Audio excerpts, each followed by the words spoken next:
ನಮಸ್ಕಾರ. ಮಕರ ರಾಶಿಯವರ ಜೀವನದಲ್ಲಿ ಈಗ ಬರಲಿರುವ ಈ ಕ್ಷಣ ಇದೆಯಲ್ಲ, ಇದು ಸುಮ್ನೆ ಹಾಗೆ ಬರ್ತಾ ಇರೋದಲ್ಲ.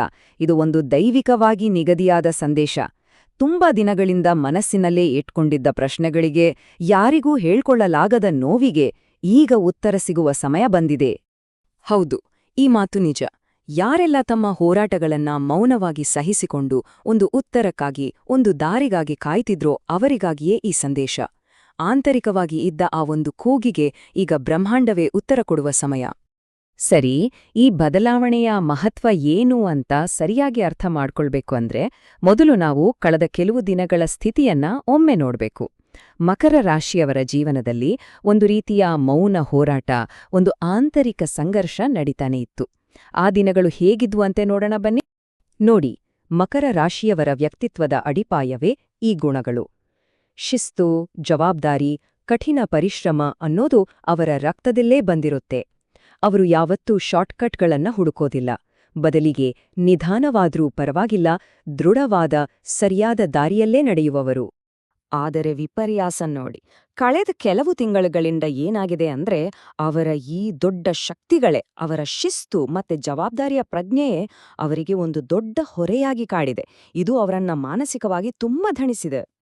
ಇಲ್ಲಿನ ಒಂದು ಕುತೂಹಲಕಾರಿ ವಿಷಯ ಅಂದ್ರೆ ಆ ಆಂತರಿಕ ಸಂಘರ್ಷ. ಹೊರಗಿನ ಪ್ರಪಂಚಕ್ಕೆ ಬಂಡೆಯ ಹಾಗೆ ಸ್ಟ್ರಾಂಗ್ ಆಗಿ ಕಾಣಿಸ್ಕೊಂಡ್ರೂ ಒಳಗೊಳಗೆ ಎಷ್ಟೋ ಸಾರಿ ಕುಸಿದು ಹೋಗಿರೋ ಅನುಭವ ಆಗಿರುತ್ತೆ. ಈ ನೋವನ್ನ ಯಾರಿಗೂ ತೋರ್ಸ್ಕೊಳ್ದೆ ಮೌನವಾಗಿ ಸಹಿಸ್ಕೊಳ್ಳೋ ಸ್ಥಿತಿ ಇದು ಅಲ್ವಾ. ಎಷ್ಟೇ ಕಷ್ಟಪಟ್ರೂ ಅದಕ್ಕೆ ತಕ್ಕ ಫಲ ಸಿಗ್ಲಿಲ್ಲ. ಆಫೀಸ್ನಲ್ಲಿ ಸಿಗ್ಬೇಕಾದ ಪ್ರಶಂಸೆ, ಗುರ್ತಿಸುವಿಕೆ ತಡವಾಯಿತು. ಹಣಕಾಸಿನ ವಿಷಯದಲ್ಲಿ ಎಷ್ಟೇ ಪ್ಲಾನ್ ಮಾಡಿದ್ರೂ ಒಂದಲ್ಲ ಒಂದು ಅಡ್ಡಿಗಳು. ಅದರ ಜೊತೆಗೆ ಕುಟುಂಬದ ಜವಾಬ್ದಾರಿಗಳ ಭಾರ, ಎಲ್ಲವೂ ಒಂದೇ ಸಲ ಹೆಗಲ್ಮೇಲ್ ಬಂದ ಹಾಗೆ ಅನುಭವ. ಈ ಎಲ್ಲ ಒತ್ತಡದ ಮಧ್ಯೆ ಒಂದು ಪ್ರಶ್ನೆ ಮನಸ್ಸನ್ನ ಕಾಡುತ್ತೆ. ನಾನು ಬದುಕ್ತಿರೋದು ನನಗಾಗಿಯಾ ಅಥವಾ ಕೇವಲ ಬೇರೆಯವರಿಗಾಗಿಯೇನಾ? ಈ ಪ್ರಶ್ನೆ ಮನಸ್ಸನ್ನ ಪದೇ ಪದೇ ಕೊರೆದು ಒಂದು ರೀತಿ ನಿರಾಸಕ್ತಿಯನ್ನ ತಂದಿರಬಹುದು. ಆದರೆ ಈಗ ಆ ಮೌನ ಹೋರಾಟ ಮತ್ತು ತಾಳ್ಮೆಯ ಪರೀಕ್ಷೆ ಮುಗಿಯುವ ಸಮಯ ಬಂದಿದೆ. ಅದಕ್ಕಾಗಿಯೇ ಈ ಮಕರ ಸಂಕ್ರಾಂತಿ ಜೀವನದಲ್ಲೇ ಒಂದು ದೈವಿಕ ತಿರುವನ್ನ ತರುತ್ತಿದೆ. ಇದು ಕತ್ತಲೆಯಿಂದ ಬೆಳಕಿನೆಡೆಗೆ ಸಾಗುವ ಕಾಲ. ಗೊತ್ತಾ, ಮಕರ ಸಂಕ್ರಾಂತಿ ಅಂದ್ರೆ ಬರೀ ಎಳ್ಳು ಬೆಲ್ಲ ತಿನ್ನುವ ಹಬ್ಬ ಅಲ್ಲ. ಜ್ಯೋತಿಷ್ಯದ ಪ್ರಕಾರ ಇದು ಕಾಲಚಕ್ರದ ಒಂದು ಅತ್ಯಂತ ಮಹತ್ವದ ದೈವಿಕ ತಿರುವು. ಸೂರ್ಯ ಧನುರಾಶಿಯಿಂದ ಮಕರ ರಾಶಿಗೆ ಪ್ರವೇಶಿಸುವ ಆ ಕ್ಷಣ ಒಂದು ಹೊಸ ಶಕ್ತಿಯ ಯುಗವೇ ಶುರುವಾಗುತ್ತೆ. ಇದೇ ಕ್ಷಣದಿಂದ ಉತ್ತರಾಯಣ ಪುಣ್ಯಕಾಲ ಶುರುವಾಗುತ್ತೆ. ನಮ್ಮ ಶಾಸ್ತ್ರಗಳ ಪ್ರಕಾರ ಉತ್ತರಾಯಣವನ್ನು ದೇವತೆಗಳ ಕಾಲ ಅಂತ ಕರೀತಾರೆ. ಅಂದ್ರೆ ಈ ಸಮಯದಲ್ಲಿ ಭೂಮಿಯ ಮೇಲೆ ಪಾಸಿಟಿವ್ ಮತ್ತು ಆಧ್ಯಾತ್ಮಿಕ ಶಕ್ತಿಗಳು ತುಂಬಾನೇ ಪ್ರಬಲವಾಗಿರ್ತವೆ.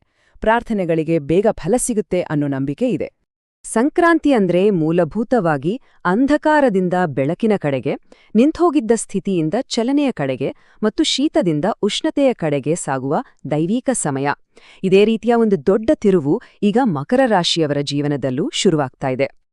ಆದರೆ ಇಲ್ಲಿ ಒಂದು ಪ್ರಮುಖವಾದ ಅಂಶ ಇದೆ. ಈ ಘಟನೆ ಮಕರ ರಾಶಿಯವರಿಗೆ ಯಾಕೆ ಇಷ್ಟೊಂದು ವಿಶೇಷ ಅಂದ್ರೆ, ಆತ್ಮಕಾರಕನಾದ ಸೂರ್ಯ ಅವರದೇ ರಾಶಿಗೆ, ಅವರ ಮನೆಗೇ ಪ್ರವೇಶಿಸುತ್ತಿದ್ದಾನೆ. ಅವರ ರಾಶ್ಯಾಧಿಪತಿ ಯಾರು? ಶನಿ, ಕರ್ಮದ ಅಧಿಪತಿ.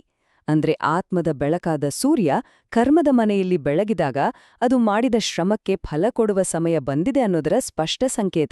ಹಾಗಾದ್ರೆ ಈ ದೈವಿಕ ತಿರುವಿನ ನಂತರ ಯಾವೆಲ್ಲ ರೀತಿಯ ಪಾಸಿಟಿವ್ ಬದಲಾವಣೆಗಳನ್ನ ನಿರೀಕ್ಷಿಸಬಹುದು? ಬನ್ನಿ, ಜೀವನದ ಬೇರೆ ಬೇರೆ ಕ್ಷೇತ್ರಗಳಲ್ಲಿ ಆಗೋ ಬದಲಾವಣೆಗಳನ್ನ ಒಂದೊಂದಾಗಿ ನೋಡೋಣ. ಮೊದಲನೆಯದಾಗಿ ವೃತ್ತಿ ಜೀವನ. ಇಲ್ಲಿ ಒಂದು ಸ್ಥಿರತೆ ಮತ್ತು ಗೌರವ ಸಿಗುವ ಕಾಲ ಇದು.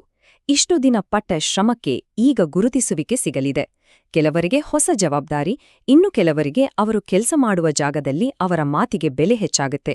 ಇದು ನಿಧಾನವಾಗಿ ಆದ್ರೆ ಗಟ್ಟಿಯಾಗಿ ಕಟ್ಟಿಕೊಳ್ಳುವ ಯಶಸ್ಸು. ಇನ್ನು ಹಣಕಾಸಿನ ವಿಷಯದಲ್ಲಿ ಕಳೆದ ಕೆಲವು ದಿನಗಳ ಆ ಒತ್ತಡ ಇದೆಯಲ್ಲ, ಅದು ನಿಧಾನವಾಗಿ ಕಡಿಮೆ ಆಗುತ್ತೆ.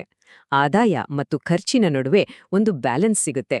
ಒಂದೇ ಸಲಕ್ಕೆ ದೊಡ್ಡ ಸಂಪತ್ತು ಬರ್ದೇ ಇರಬಹುದು, ಆದ್ರೆ ಕಷ್ಟಪಟ್ಟು ದುಡಿದ ಹಣ ಉಳಿಯಲು ಶುರುವಾದಾಗ ಮನಸ್ಸಿಗೆ ಒಂದು ನೆಮ್ಮದಿ ಸಿಗುತ್ತೆ.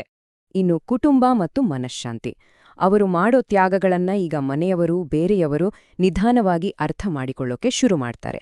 ಎಲ್ಲವನ್ನೂ ನಾನೇ ಮಾಡಬೇಕು, ನಾನೇ ಹೊರಿಬೇಕು ಅನ್ನೋ ಆ ಒಂದು ಮನಸ್ಥಿತಿಯಿಂದ ಹೊರಬರುವ ಸಮಯವಿದು. ಈ ಅರಿವು ಬಂದ ತಕ್ಷಣ ಮನಸ್ಸಿಗೆ ಒಂದು ದೊಡ್ಡ ವಿಶ್ರಾಂತಿ ಸಿಗುತ್ತೆ.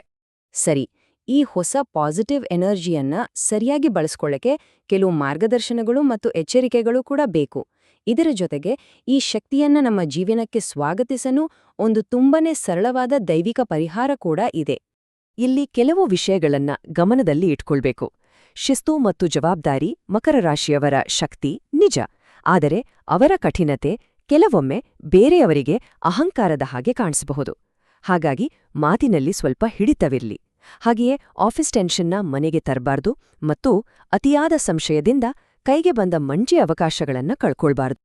ಹಾಗಾದ್ರೆ ಈ ಪಾಸಿಟಿವ್ ಎನರ್ಜಿಯನ್ನ ನಮ್ಮ ಜೀವನಕ್ಕೆ ಸ್ವಾಗತಿಸಿ ಅದನ್ನ ಹೆಚ್ಚಿಸ್ಕೊಳ್ಳೋಕೆ ಒಂದು ಅತ್ಯಂತ ಸರಳ ಆದ್ರೆ ಬಹಳ ಶಕ್ತಿಶಾಲಿಯಾದ ಪರಿಹಾರ ಇದೆ.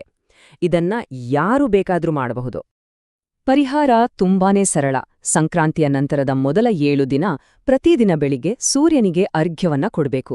ಅಂದ್ರೆ ನೀರನ್ನ ಅರ್ಪಿಸ್ಬೇಕು. ಇದಕ್ಕೆ ಯಾವುದೇ ದೊಡ್ಡ ಮಂತ್ರದ ಅವಶ್ಯಕತೆ ಇಲ್ಲ. ನೀರನ್ನ ಅರ್ಪಿಸುವಾಗ ಮನಸ್ಸಿನಲ್ಲೇ ನನ್ನ ಶ್ರಮಕ್ಕೆ ತಕ್ಕ ಫಲ ಸಿಗಲಿ, ನನ್ನ ಮನಸ್ಸಿಗೆ ಶಾಂತಿ ಸಿಗಲಿ ಅಂತ ಶ್ರದ್ಧೆಯಿಂದ ಪ್ರಾರ್ಥಿಸಿದರೆ ಸಾಕು. ಇಲ್ಲಿ ಮುಖ್ಯವಾದುದು ಆ ಕ್ರಿಯೆಗಿಂತ ಅದರ ಹಿಂದಿನ ಭಾವನೆ ಮತ್ತು ಶ್ರದ್ಧೆ. ಆ ನಂಬಿಕೆಯೇ ನಿಜವಾದ ಮಂತ್ರ, ಅದುವೇ ಒಂದು ದೊಡ್ಡ ಶಕ್ತಿ. ಈ ಸರಳವಾದ ಕ್ರಿಯೆ ಮನಸ್ಸಿಗೆ ಅಪಾರವಾದ ಶಾಂತಿಯನ್ನ ಮತ್ತು ಜೀವನಕ್ಕೆ ನಿಧಾನವಾಗಿ ಬೆಳಕನ್ನ ತರುತ್ತೆ. ಕೊನೆಯದಾಗಿ ಒಂದು ಭರವಸೆಯ ಮತ್ತು ಆಶೀರ್ವಾದದ ಸಂದೇಶ. ಈ ದೈವಿಕ ಬದಲಾವಣೆ ಎಲ್ಲರ ಜೀವನದಲ್ಲಿ ಶಾಂತಿ, ಸಮೃದ್ಧಿ ಮತ್ತು ಯಶಸ್ಸನ್ನು ತರಲಿ ಅಂತ ಹಾರೈಸೋಣ. ಜೀವನದಲ್ಲಿ ಬೆಳಕು ಹೆಚ್ಚಾಗಲಿ, ಮಾಡಿದ ಪ್ರತಿಯೊಂದು ಶ್ರಮಕ್ಕೂ ನ್ಯಾಯ ಸಿಗಲಿ, ಮನಸ್ಸಿನಲ್ಲಿ ಶಾಂತಿ ನೆಲೆಸಲಿ ಮತ್ತು ಕುಟುಂಬದಲ್ಲಿ ನೆಮ್ಮದಿ ತುಂಬಿರಲಿ. ಶನಿದೇವರ ಅನುಗ್ರಹ ಮತ್ತು ಸೂರ್ಯನಾರಾಯಣನ ಕೃಪೆ ಸದಾ ಜೊತೆಗಿರಲಿ. ಮತ್ತು ಈ ಒಂದು ಮಾತನ್ನ ಯಾವತ್ತೂ ನೆನಪಿನಲ್ಲಿಡಿ. ಯಾರೂ ಒಂಟಿಯಲ್ಲ. ಒಂದು ದೈವಿಕ ಶಕ್ತಿ ನಮ್ಮ ಕೈ ಹಿಡಿದು ನಿಧಾನವಾಗಿ ಆದ್ರೆ ದೃಢವಾಗಿ ಯಶಸ್ಸಿನ ಕಡೆಗೆ ನಡೆಸುತ್ತಾ ಇದೆ. ಧನ್ಯವಾದಗಳು.